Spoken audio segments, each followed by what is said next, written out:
ఆంధ్రప్రదేశ్‌లో అధికారంలో ఉన్నటువంటి వైఎస్ఆర్ కాంగ్రెస్ పార్టీ ఎమ్మెల్యేలని, మంత్రులని మార్చి కొత్త ముఖాలను తీసుకురావటము. అదేవిధంగా ఎంపీ, ఎమ్మెల్యేలుని ఒక చోట నుంచి ఇంకో చోటకు మార్చడం. ఈ ప్రక్రియ కొనసాగుతున్నటువంటి నేపథ్యం. అయితే గతంలో జరిగినటువంటి పరిణామాలు, వాటి ఫలితాలు ఎలా ఉన్నాయి? ఇప్పుడు జగన్మోహన్ రెడ్డి చేస్తున్నటువంటి ఈ ప్రక్రియకి భవిష్యత్తులో ఫలితాలు ఎలా ఉండబోతున్నాయి? అనేటువంటి దాని మీద మనము ఒక అంచనాకు రావచ్చు. ఈ జరుగుతున్నటువంటి పరిణామాలను గిన మనం ఒకసారి అర్థం చేసుకుంటే, అసలు జగన్మోహన్ రెడ్డి ఇప్పుడు ఎందుకు మారుస్తున్నాడు? దీనికి కారణం ఏమిటి అనేటువంటి దాని మీద ఒక చర్చ జరుగుతుంది. అదేమిటి అని అంటే, తెలంగాణలో బీఆర్ఎస్ పార్టీ, బీఆర్ఎస్ సిట్టింగ్ ఎమ్మెల్యేలని మార్చకపోవటం వల్ల మేము తప్పు చేశాం, వాళ్ళు ఓటమి చెందినటువంటి పరిస్థితి ఉంది, దీనివల్ల ఇబ్బందులు ఎదుర్కొన్నామని కేటీఆర్ ఇప్పుడు పార్లమెంటు ఎన్నికల్ని ఎలాగా సిద్ధమవుతున్నాం అనేటువంటి దాని మీద ఉద్దేశించి కేటీఆర్ మాట్లాడినటువంటి తాజా మాటలు కూడా, మేము సిట్టింగులు మార్చడం పోవటం వల్ల ఇబ్బందులు గురయ్యాము, అందుకే ఎక్కువ మంది ఓడిపోయారు, రేపు పార్లమెంటు ఎన్నికలకు సంబంధించినటువంటి విషయంలో ఈ జాగ్రత్తలు తీసుకుంటామనేటువంటి విధంగా చెప్పారు. అయితే కేసీఆర్ సిట్టింగ్ అభ్యర్థులని ఉంచితే ఓడిపోతామని తెలిసిన వాళ్ళ అభ్యర్థులను మార్చకుండా ఎందుకు కొనసాగించారు? దీనికి కారణం ఏమిటి? ఆయన భయం ఏమిటి? ఇది చాలా కీలకమైనటువంటి అంశం. ఆ అంశానికి ఇప్పుడు జగన్మోహన్ రెడ్డి ఈ మారుస్తున్నటువంటి అంశానికి రెండిటికి ఇంటర్లింక్ అయి ఉన్నటువంటి ఫలితం రాబోతుంది అనేటువంటిది నా యొక్క అభిప్రాయం. అదేమిటి అని అంటే, కేసీఆర్ భయపడ్డటువంటి అంశం ఏమిటి అని అంటే, సిట్టింగ్లను గిన మారిస్తే వీళ్ళు ప్రతిపక్ష పార్టీల్లోకి వెళ్ళి చేరితే, కాంగ్రెస్లో, బీజేపీలో వెళ్ళి చేరినటువంటి నేపథ్యంలో వాళ్ళు మళ్ళీ బీఆర్ఎస్ మీద తీవ్రమైనటువంటి విమర్శలు చేస్తారు, నానా యాగి చేస్తారు, బీఆర్ఎస్ ఫెయిల్ అయిపోయింది, బీఆర్ఎస్ బలహీనం అయిపోయింది అనేటువంటి చర్చ జనంలోకి విపరీతంగా వెళ్ళింది. ఇది ఎన్నికల్లో బీఆర్ఎస్కి బాగా నష్టం కలిగిస్తుంది.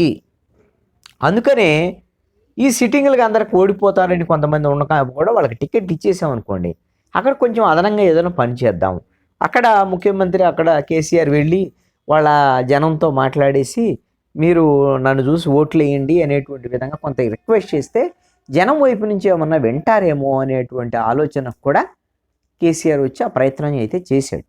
కానీ ఫెయిల్ అయ్యాడు కేసీఆర్ సిట్టింగ్లకి ఇవ్వటం వల్ల. ఓకే, ఇప్పుడు అక్కడి నుంచి జగన్మోహన్ రెడ్డి దగ్గరికి వద్దాం.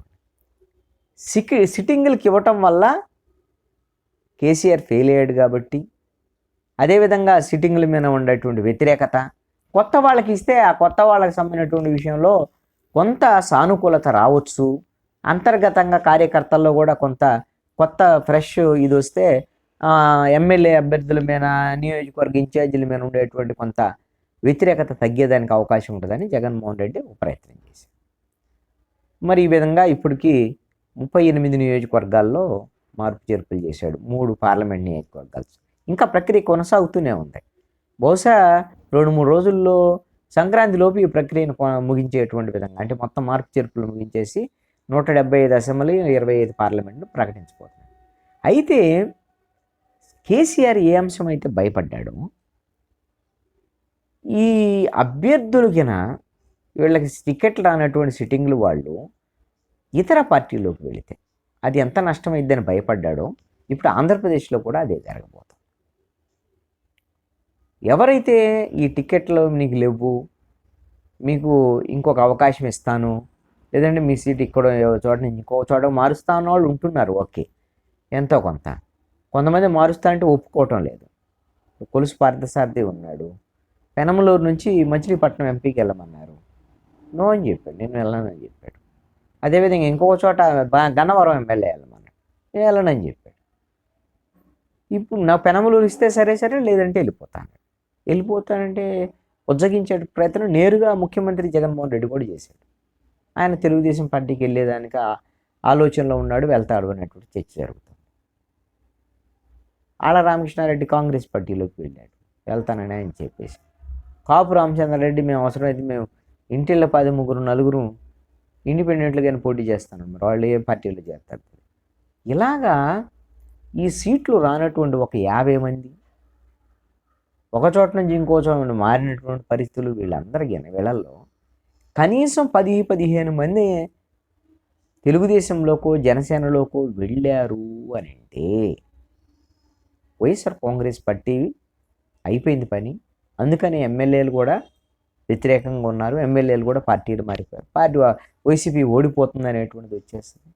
అదేవిధంగా వైసీపీ నుంచి బయటకు వచ్చినటువంటి ఎమ్మెల్యేలు, ఆ నాయకులు ఆ పార్టీ మీద జగన్మోహన్ రెడ్డి వైఖరి మీద తీవ్రమైనటువంటి విమర్శలు చేశారనుకోండి, అది వైఎస్ఆర్ కాంగ్రెస్ పార్టీకి బాగా నష్టం కలిగించేటువంటి అంశంగా ఉండబోతోంది, బాగా రచ్చరచ్చ అయ్యేదానికి అవకాశం ఉంది. దీన్ని ఎలా అధిగమించాలి ఏమిటి అనేటువంటి దాని మీద ఇప్పుడు పులిమేన స్వారీని జగన్మోహన్ రెడ్డి ప్రారంభించేశాడు. ఇప్పుడు మధ్యలో ఆపలేడు. నియోజకవర్గాలకు సంబంధించినటువంటి ఈ షఫ్లింగ్, ఈ కొత్త ముఖాలను తీసుకురావడం, ఇవన్నీ ఒక నిర్ణయం తీసేసుకున్నాడు జగన్మోహన్ రెడ్డి. అందుకనే ముందుకెళ్ళిపోతున్నాడు. ఇప్పుడు మధ్యలో ఆపితే వెనక తగ్గాడని వస్తుంది. ఇప్పుడు వరకు మార్చినటువంటి వాళ్ళు వ్యతిరేకిస్తారు, మార్చనటువంటి వాళ్ళతోనేమో మరి మార్చకపోతే ఓడిపోతారని భయము. ఇవన్నిటి మీద ముందుకు పోలేక వెనక్కి తగ్గలేక ఏదైతే అయిందనేటువంటిది ఇక తగ్గేదేం లేదు, ఇక నేను చేసేస్తాను, ఇంతే వెళ్ళిపోతాను అనేటువంటి విధంగా యాజ్ ఇట్ ఈజ్గా వాళ్ళు అనుకునేటువంటి విధంగా ఐపాక్ ఇచ్చినటువంటి దాని ప్రకారంగా మార్చేసేసి కొత్త లిస్టుకి వెళ్ళిపోయే దాంట్లో ఆలోచనలో ఉన్నారు. ఇది ఖచ్చితంగా రానున్నటువంటి ఎన్నికల్లో వైఎస్ఆర్ కాంగ్రెస్ పార్టీకి గట్టి దెబ్బ తగిలేటువంటి పరిస్థితే కనపడుతుంది. ఇప్పటికే అన్ని వర్గాల్లో కొంత వ్యతిరేకత స్పష్టంగా కనపడుతోంది.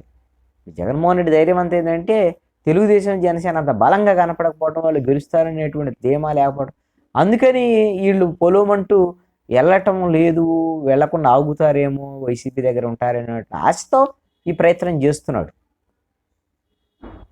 ఈ విధమైనటువంటి ప్రయత్నము వాస్తవంగా మన ఆంధ్రప్రదేశ్ రాజకీయాల్లో కూడా 2019 ఎన్నికల్లో తెలుగుదేశం పార్టీ కూడా కొత్త ముఖాలను తీసుకొచ్చింది. అదేవిధంగా కొంతమందిని ఒక చోట నుంచి ఇంకో చోట కూడా మార్చేటువంటి ప్రయత్నం చేసింది. ఎవరైనా రాజకీయాల్లో వాళ్ళు చేసే పని. మరి ఒకసారి తెలుగుదేశం పార్టీ ఫెయిల్ అయిపోయి ఓడిపోయింది అని చర్చ వచ్చిన తర్వాత మరి అభ్యర్థులు మార్చినా గెలవలేకపోయింది కదా.